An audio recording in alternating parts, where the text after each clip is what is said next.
Full-blown price war in China auto market is raising concerns that the auto industry will face radical consolidation down the road.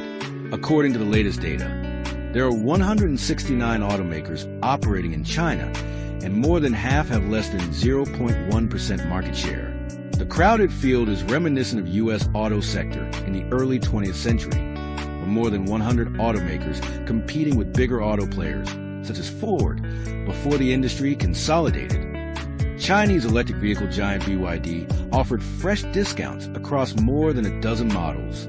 BYD's moves cut the starting price of its cheapest model, the battery-powered Seagull hatchback, to 55,800 yuan, $7,765, from nearly $10,000. Also, some products produced by other automakers have been reduced from 220,000 yuan to 120,000 yuan in the past few years, which calls into questions that what kind of products can be reduced by 100,000 yuan and still have quality assurance.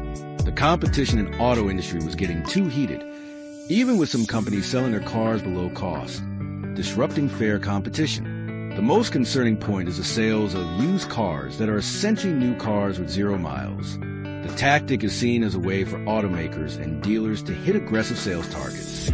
This growing phenomenon reflects the stress in the auto market, which has also strained the industry.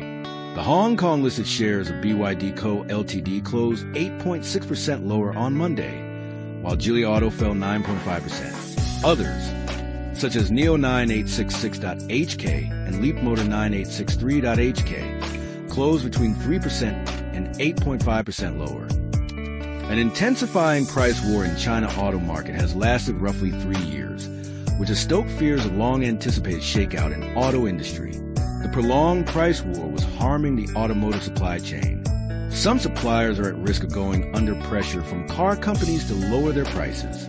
On the flip side, price cuts, along with other developments, signal a potential tipping point, where weaker players can no longer sustain deepening losses from the downward spiral on prices, which should be the first domino that would finally put pressure on weaker players, startups like Nita and Polestar that have been teetering.